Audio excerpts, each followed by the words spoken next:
Start.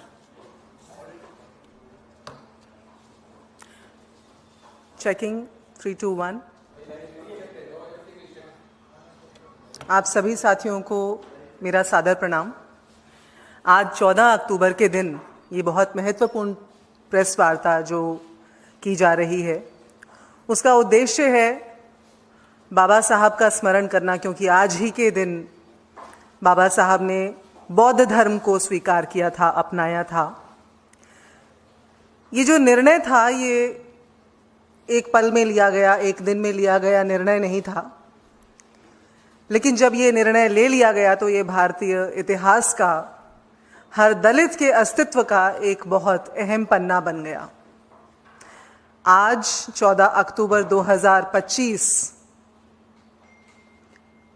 को ये और ज़्यादा महत्वपूर्ण इसलिए हो जाता है बाबा साहब को स्मरण करना। हर एक दलित को बाबा साहब की और ज़्यादा याद इसलिए आती है क्योंकि आज हर दलित के वजूद पर, उसके अस्तित्व पर कुठाराघात हो रहा है, और ये कुठाराघात कहीं और से नहीं, वहीं से हो रहा है जहां से उनके वजूद का, उनके अस्तित्व का संरक्षण होना चाहिए था। जिस सरकार को, जिन अथॉरिटीज़ को संविधान की, संवैधानिक मूल्यों की रक्षा करनी थी, आज उन्हीं के निरीक्षण में, उन्हीं की देखरेख में एक के बाद एक दलित, चाहे वो बच्चा हो, बूढ़ा हो, जवान हो, चाहे वो कोई गरीब हो या इस देश का मुख्य न्यायाधीश हो, उसे न सिर्फ भेदभाव का सामना करना पड़ता है, बल्कि वो जो भेदभाव करने वाले लोग हैं उनकी वकालत भी की जाती है, उन्हें संरक्षण भी दिया जाता है। इसलिए आवश्यक हो जाता है आज इस देश को ये बताना कि पिछले 11 साल से कौन सी सोच, कौन सी विचारधारा इस देश पर काबिज है, सत्ता पर काबिज है। न शूद्राय मतिम दद्यान नोच्छिष्टम न हविष्कृतम न चास्योपदिशेद धर्मम न चास्य व्रतमादिशेत। ये जो मैंने पंक्तियां अभी आपके सामने पढ़ी, इनका अर्थ भी मैं जरूर बता देना चाहती हूं। इनका अर्थ ये है कि कोई भी सवर्ण, ब्राह्मण, क्षत्रिय किसी शूद्र को न कोई एडवाइस देगा, न कोई सुझाव देगा, न अपनी जूठन देगा, न खाने को खाना देगा, न उसे कानून या किसी भी तरह की जानकारी के योग्य समझेगा, क्योंकि वो है नहीं। और इसके बाद और इससे पहले बहुत सारी इस तरह की जो पंक्तियां हैं वो मनुस्मृति में समाहित हैं, और ये वही विचारधारा है जो बाबा साहब की विचारधारा के ठीक विपरीत खड़े होकर के पिछले 11 वर्षों से इस देश को चला रही है। इस देश के हर दलित के अधिकारों पर आघात कर रही है, और ये सुनिश्चित कर रही है कि चाहे वो कोई IPS अधिकारी ही क्यों ना हो, या फिर किसी गांव में रहने वाला हरिओम वाल्मीकि क्यों ना हो, उसे अपने अधिकारों का, जो संविधान गारंटी करता है, कोई अधिकार नहीं है।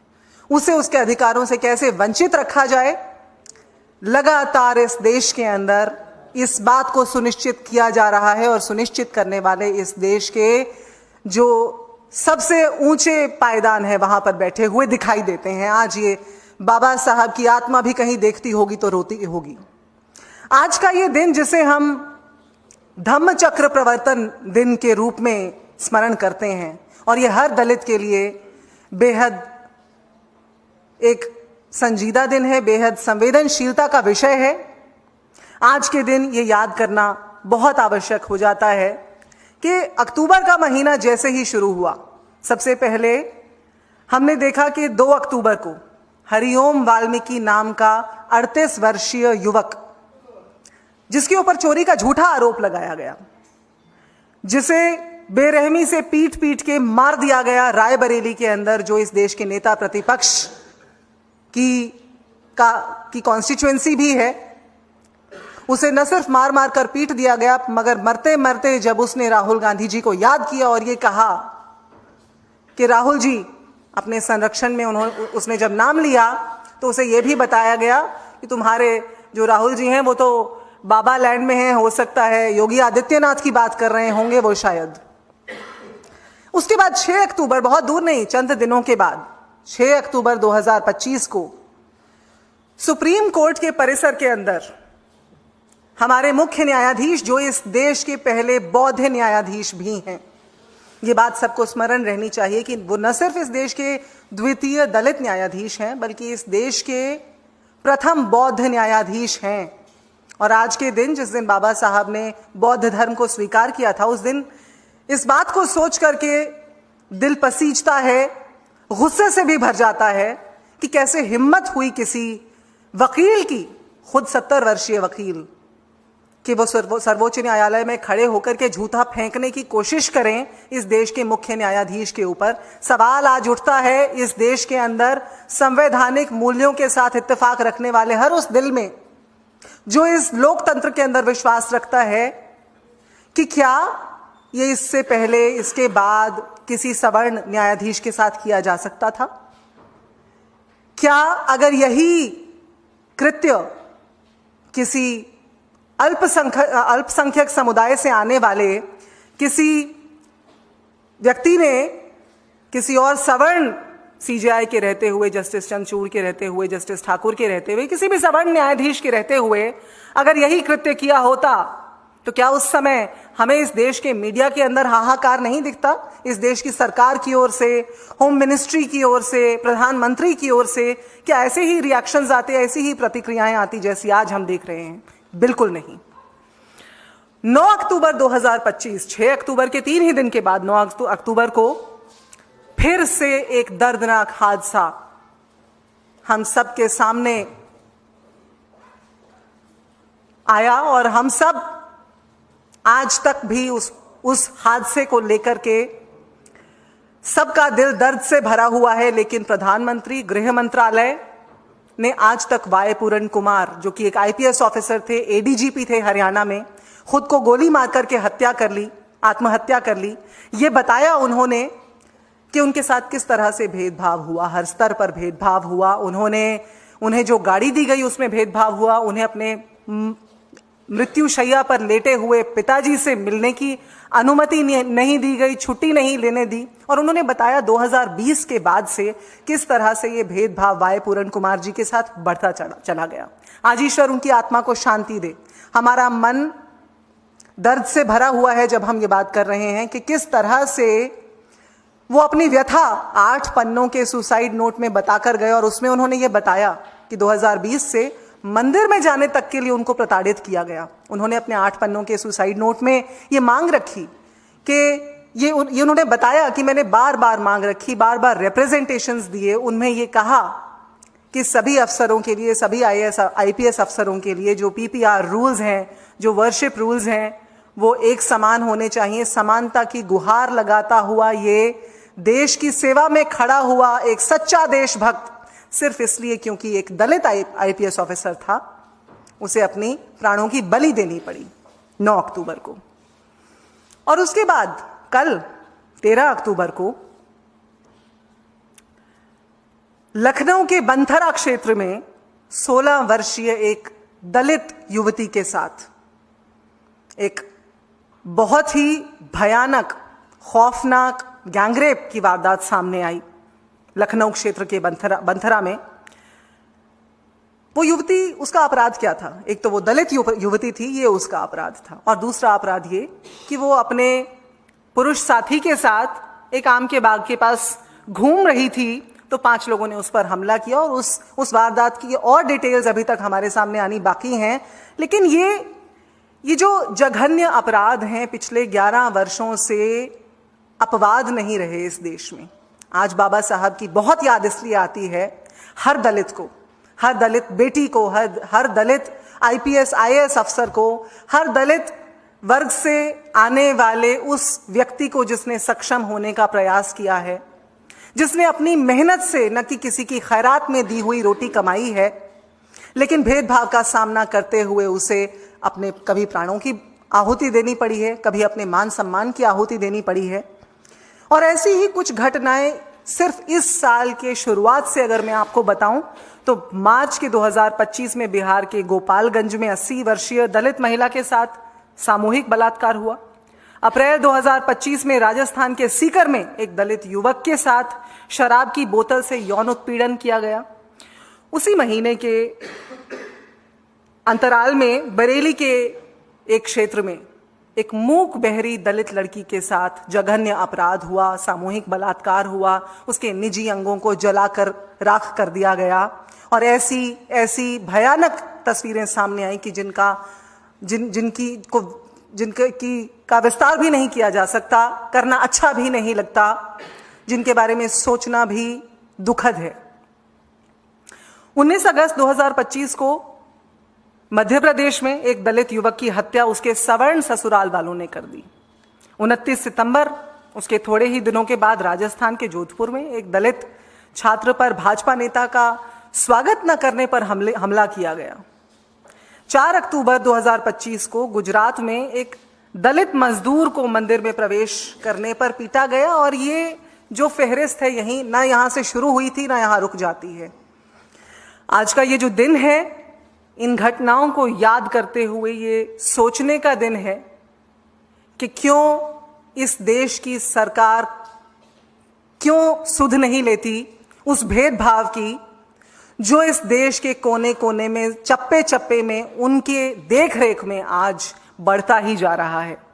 और जाहिर है क्यों नहीं लेती, क्योंकि हमने शुरुआत में ही बताया और बार बार बताते हैं, इस देश के नेता प्रतिपक्ष माननीय श्री राहुल गांधी जी बार बार ये बताते हैं कि किस तरह से इस देश की सभी अथॉरिटीज पर, सभी जहां जहां से निर्णय लिए जाते हैं उन स्थानों पर आरएसएस और भाजपा ने किस तरह से वहां पर कब्जा करके मनुवादी विचारधारा का प्रचार प्रसार किया है।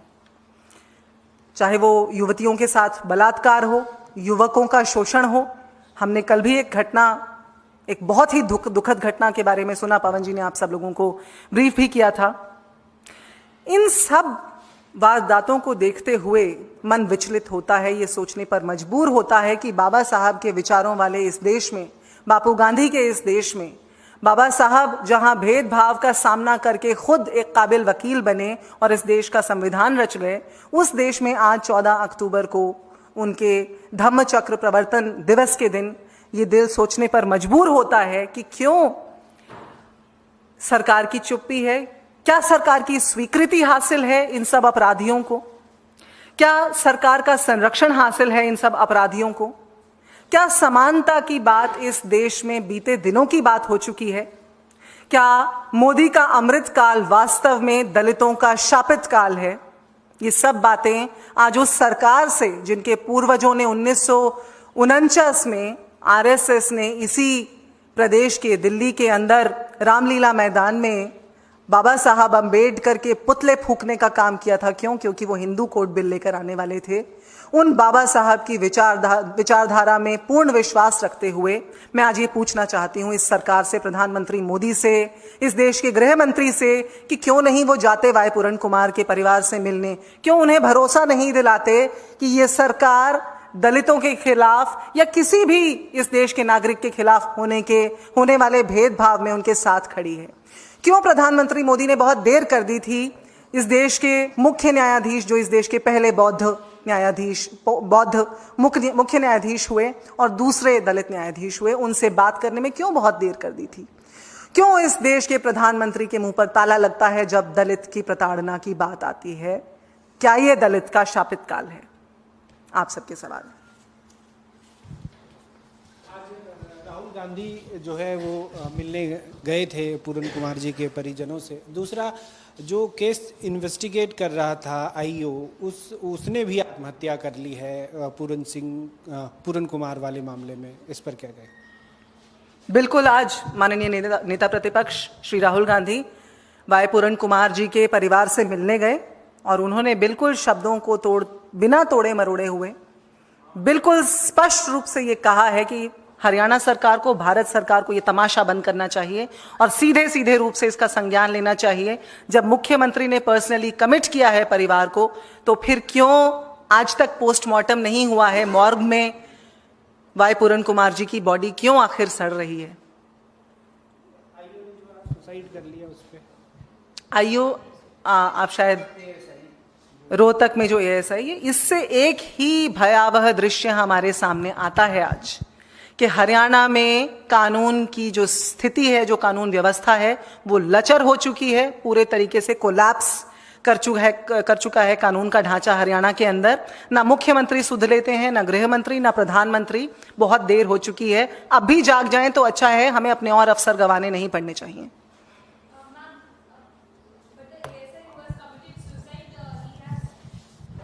He has made certain allegations against late Puran Kumar as well. What's your take about it? Because the Congress party is saying that there should be justice in this case, but now the allegation which is being alleged against Mr. Puran Kumar, what's your reaction to that? Absolutely. The Congress party has forever stood for the cause of justice. We firmly believe we have resolved since ever the cause of justice. In fact, you would remember the Honorable Leader of Opposition had carried out a Bharat Jodo Nyaya Yatra earlier, and taking the same stance forward today, I would say that indeed both these incidents are absolutely shocking. And if the Prime Minister of this country, the Home Minister of this country have still not understood what is the state of law and order in the state of Haryana, which is being ruled by the BJP for the third time, and when they came with the majority this time, they said that, we are going to ensure that the state of affairs in Haryana is good. It rather seems to be collapsing. First, it was an ADGP whose body still lies in the morgue, is awaiting post-mortem. His wife being an IAS, imagine the plight of a common citizen of Haryana. One can only imagine that. If this is the state of affairs for bureaucrats, so law and order has completely collapsed in Haryana. इसके अलावा एक सवाल ये है कि अफगानिस्तान के जो विदेश मंत्री आए थे उसको लेकर कांग्रेस ने भी सवाल उठाए। आज जावेद अख्तर साहब ने एक बात कही कि एक तरफ आप आतंकवाद को खत्म करने की बात करते हैं, आप एक आतंकी आज अभी हम इसी मुद्दे पर बात करते हैं, बहुत गंभीर मुद्दा है बाबा साहब का। क्योंकि कांग्रेस ने भी सवाल उठाए थे, लेकिन वो कह रहे हैं कि शर्म पहले इसी मुद्दे के सवाल खत्म कर लेते हैं। तेलंगाना में 2 साल से आपकी सरकार है, बहुत सियासत हुई थी, उस वक्त भी बहुत मुद्दा उठाया गया था। 2 सालों में आपकी सरकार ने रोहित वेमुला को न्याय दिलाने के लिए क्या किया? कांग्रेस चाहे इससे पहले सत्ता पर काबिज रही हो, चाहे आज की बात है, न्याय हमारी कार्यप्रणाली के केंद्र में है। और मैं बिल्कुल इस बात पर आपको ये कहना चाहूंगी कि कर्नाटक के अंदर भी जो सरकार है वो जो भी कदम सुनिश्चित करने चाहिए वो कर रही है। कर्नाटक में, तेलंगाना में, हिमाचल में, जहां जहां हमारी सरकार है, सभी जगह पर जो केसेस हैं, मैं बिल्कुल ठीक से ये नहीं जानती हूं आज उस केस की क्या स्थिति है, किस स्टेज पर है। केस जिस स्टेज पर होगा उसके अकॉर्डिंग वहां जो किया जाना है, मैं आपको ये आश्वासन दे सकती हूं, निश्चित तौर पर किया जा रहा होगा।